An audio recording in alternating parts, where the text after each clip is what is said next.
there's always an opportunity cost for everything. So if you got a lot more flexible, just think of like some hippie yoga person. Like, do you think they're gonna power lift a lot? Like you're not gonna bet on that person. As far as lifters are concerned, since there's so many lifters listening, I think I asked you guys this in the beginning, but you know, individuals who are power lifters, and I think to an extent Olympic lifters can be added into this, but what type of overall like long-term movement dysfunction do you see within individuals in this community? Because as we've started getting into more movement in general, you know, I was lucky enough to get into grappling, so there's a lot of varied movement there. But as some of these athletes get older, you start to see how their sport may have affected their body. I think Mark is an example of this. He was an elite level powerlifter, but now doing a lot of things like, you know, you can explain it better than I can in terms of this levels of stiffness you feel in certain areas, trying to get in.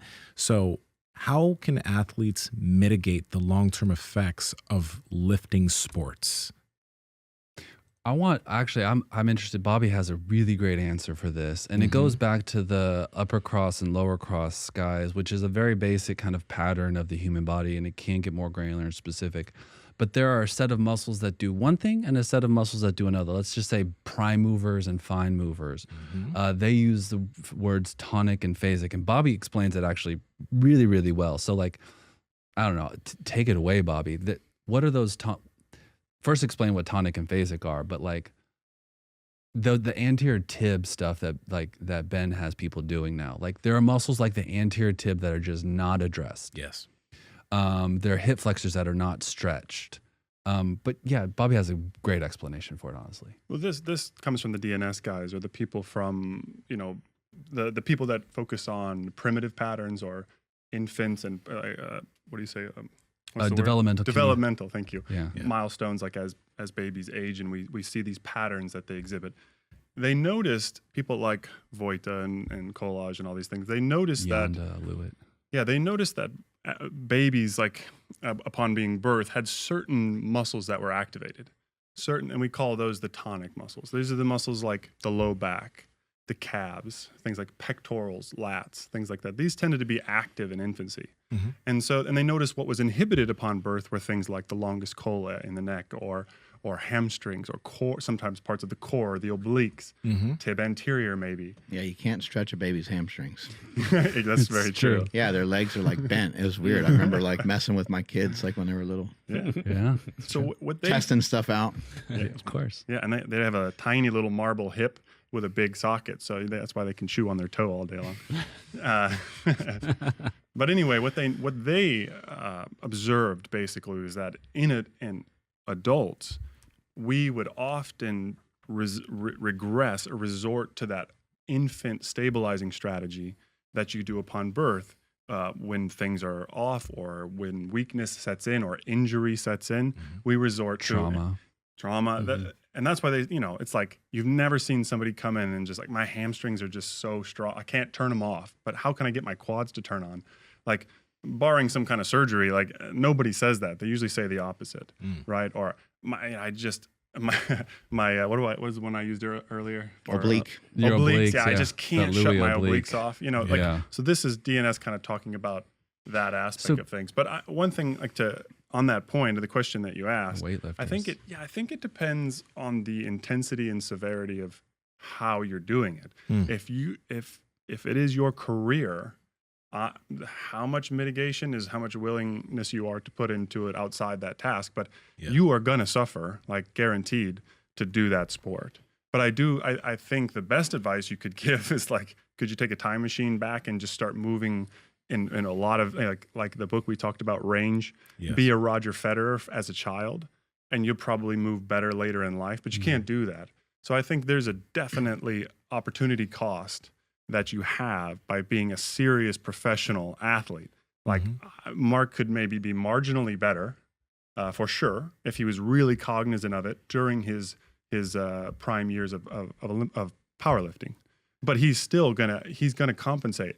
and he has to compensate to accomplish those tasks. It's important to compensate. So like that list of muscles, though, to get back to the actual answer to your question, like the anterior tib, the intrinsic muscle. Let's go up the chain. The intrinsic muscles of your feet, low hanging fruit, lacrosse ball, work lifting your toes up and down, right? Anterior tib is also going to be weak. The calves are going to be tight. The quads are typically going to be strong and too tight. The hamstrings are going to be weak. I remember hearing a Louis clip where he was like, most commonly, when someone, what was it, a squat or a deadlift, gets to 650 and wants to get to 700, your hamstrings suck. He was just like, your hamstrings are weak. Same thing with the bench. He was like, your triceps. Triceps fall along that list of things that are weak and unattended to. Your rhomboids, muscles like that, your core and obliques. And so stretching things like your calf, strengthening things like your anterior tib, stretching things like your quads, strengthening things like your hamstrings, strengthening things like your obliques, stretching things like your glutes. And so you could loosening things up like your pecs, strengthening things like your rhomboids, stretching your biceps, strengthening your triceps. What about like internal rotation of your hip and external rotation of your shoulder? That's the next rabbit hole. So like we were talking about fascial movement in bigger planes. So we can isolate those muscles and they're very important as well. But then you need to know those muscles work in larger tandems, right? So in terms of external and internal, you want to go over that internal external rotators? Because I mean, I'm wondering as I'm kind of jogging some of this through my head as we're talking, you're mentioning like, oh, it's rare for someone to, be like, oh my God, my glutes are way too strong or my hamstrings are way too strong. I kind of almost wonder if the same is true of like internal, external rotation, and maybe we can make a generalization. I know it's not a great idea all the time. No, it's good. But internal rotation of the hip, external rotation of the shoulders. Like, I don't know, what do you guys think about that? You're right. There's actually a term for this called capsular patterns. Capsular patterns tell you typically with the average person, this is how they degrade over time. You're going to lose, and in hip, the capsular pattern of the hip is internal rotation. The first thing you will lose is internal rotation. And adduction. That is usually what adduction is what? Coming inwards, adding abduction, going away. Bringing away from the midline. I always mess that up. Yeah, same. Yeah. So where were we? Internal, external, capsular patterns. Yeah. So there's, like I said, there's a term for that. But so when you take your sport, for example, like what the example you used, your job for most power lifters, not necessarily Olympic lifters, but power lifters, a lot of times it's that ER, that external rotation.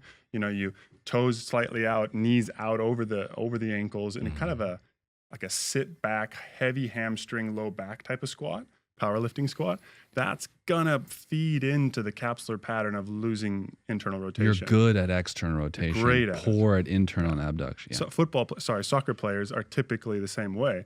They've just been turning their foot out, passing a ball like 10,000 times a year for years, and they rarely need to turn it in. So you're going to see capsular pattern for them, but way ahead of time. It's just going to be sped up. So I'm just shocked when I get a soccer player on the table and their hip turns in, to be honest. They're awful. Power Project family, how's it going? Now on this podcast, Mark, Andrew, and I, we talk about fasting a lot. We talk about the ketogenic diet and a lot of different types of diets, but Bubs Naturals has a product. They have the collagen protein, which is amazing. They have these apple cider vinegar gummies, which are like crack, but they have they have these MCT oil powder packets that I've never used to do this, but in the morning I'll wake up and I'll put it in coffee, and the smoothness, number one, in terms of the mixing is amazing, but the consistency of my energy through the day because of the MCT oil powder is peak. Andrew, how's your experience with it? Yeah, no, that's exactly it. It's like the best way to start the day. You're satiated, you're energized, and you're just ready to crush the day. So if you guys want to get in on this MCT oil powder, head over to bubsnaturals.com and at checkout, enter promo code PowerProject to save 20% off your entire order. Again, Bubs Naturals, promo code PowerProject to save 20% off. Links to them down in the description as well as the podcast show notes. And then this is where patterns come in, where you find people with instability. So if you notice that they have internal rotation and adduction, Andrew, then you're like, whew, hold on, why do you have this? This is not common. Like there's this phrase, we were talking about this guy, Tom Sachs. He's an artist, but he says creativity is the enemy. You need to have some sort of structure, some sort of framework to work off of. First, we know that these are common. This is the 80%. What's the 20% so that we don't miss it? So like the external rotation. Same thing with the shoulders. Internal rotation is not common. So if you have a bunch of internal rotation, I'm like, what have you done? Is there a capsule that is snapped? Are there ligaments that you're missing integrity in that you've got that internal rotation? Which is where we're like, maybe we don't do mobility on this. We need more stability. Would it be fair to say that, like, if you have external rotation of your shoulder, that you would have decent range of motion internally, and then the opposite of the hip? What's interesting sometimes is it's the opposite. If you lack external rotation, you might have what seems to be a lot of internal rotation, but a lot of that's just based on position of the shoulder. Mm-hmm. So, for example, there's an interesting thing like where you take somebody and you put them at the edge of a table and you let their arm abduct, like kind of fall like this. You might notice one arm goes way down off the table. This is like a PRI concept. You put them on the other side of the table and this arm just maybe barely drops. And you say, okay, maybe is the left side really tight or there's a problem? But what you don't realize is that the person's whole thorax and rib cage is already flying their airplane to the right, so to speak. So they're actually equal, but it looks like there's a ton of abduction on the right side and there's nothing on the left. So a lot of times the position of the hip, if your static posture is in far external rotation, for example, it looks like you have a ton of internal rotation because you're starting in external. Does that make sense? Very tricky. You're already in external rotation. So it looks like you have a ton of internal rotation, where if you're already at the end of your external rotation, and then you try to externally rotate, it feels like nothing's there. It's all based on position. It's like the hand is not sitting at 12, it's already at 3. And you're trying to go further to 5. You see what I mean? That's Super Troopers. He's pulled over. I can't pull over anymore. He's already pulled over. That's what he's talking about. Yes. You're already there, so it looks like you have more, but you don't. It's very tricky. You haven't seen that either in Nsima. I can tell from Super Troopers. Because you didn't laugh. That one's that's fairly. I mean, not new, but I know it's not. Not that. Have you seen the it? schnozberries taste like schnozberries. There's my guy. Shenanigans? That's a great, that makes a lot. So we have that template to look at external and internal rotation. So it can be tricky. This is why we're like, assess. But generally, back to your question, you as weightlifters, is what we're talking about, you need adduction and internal rotation. We were talking about that earlier. Same thing with your shoulder. You're probably good at external rotation, which is where you can create a lot of torque, which is important in weightlifting, right? Mm-hmm. But the opposite is true. Like, well, you need internal rotation as well. I'm trying to think like an Olympic lifter, when they go to do something like a clean, their feet automatically kind of flop way outward. Mm-hmm. And the guys that are really fucking good, their feet are actually straighter. And the guys that are really good are actually kind of more naturally bow-legged a little bit. And they're able to have their feet straight and land, with kind of perfection. It just brings up a lot of interesting things. Like if you get really good at one thing, you could be leaving a lot of other stuff behind.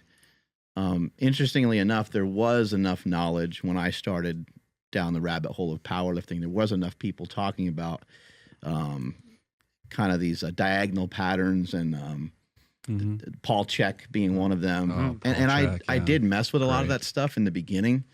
But as I got more like tunnel vision, I honed in and focused on the task. And I was like, I don't really know if I need, because most of that stuff I did when I was weaker, like like wood chops and things like that. But, if I could have rewound anything or worked on anything, it would be just even a small dose of that stuff may have left me in better off shape getting out of the sport. But like I'm still able to do a lot of shit, so it's hard to say. I don't know if that would have pulled me away from being able to do some of the things I did. I'm not sure, but looking back at it now, it seems like it would have made some sense to keep a little bit more of that stuff in there. And Louis Simmons was a huge fan of that stuff. He was like, you guys, you're huge, you have to sled drag, like we need some kind of conditioning. You got to do farmers carries, you got to do med ball tosses and stuff. He was a fan of a lot of this stuff. He just couldn't get anybody to do it.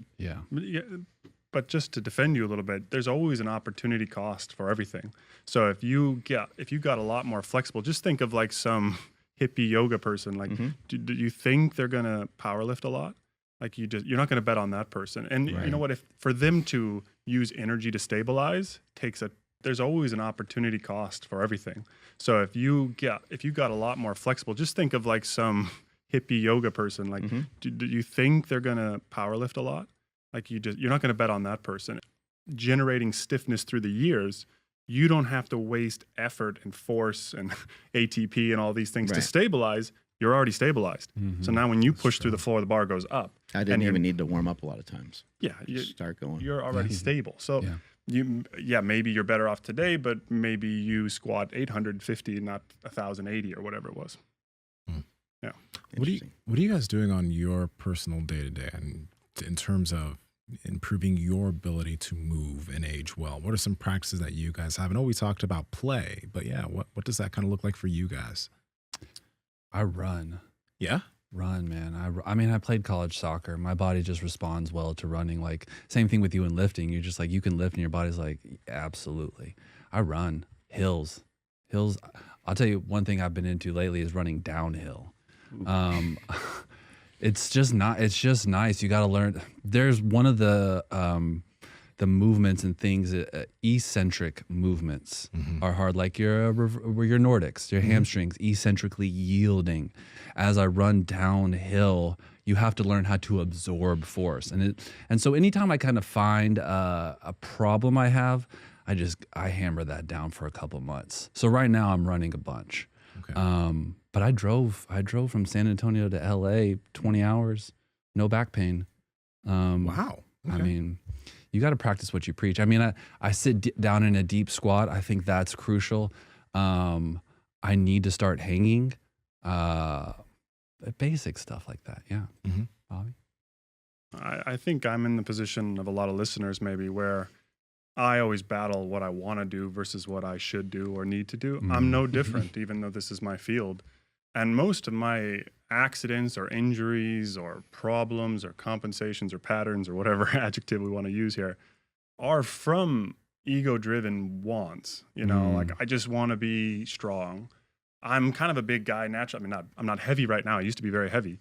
But I'm kind of a big statured guy, so I'm like, shouldn't I just be strong? I mean, I have the opportunity to be a big guy. I should do that, and I like that. I like powerlifting type stuff.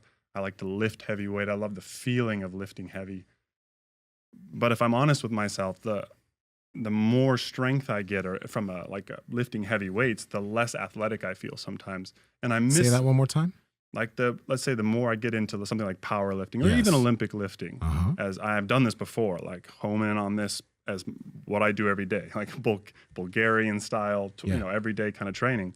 I get stronger and I can squat a lot, but I feel the most unathletic I've felt. I agree. Power Project family, we appreciate you checking out this clip.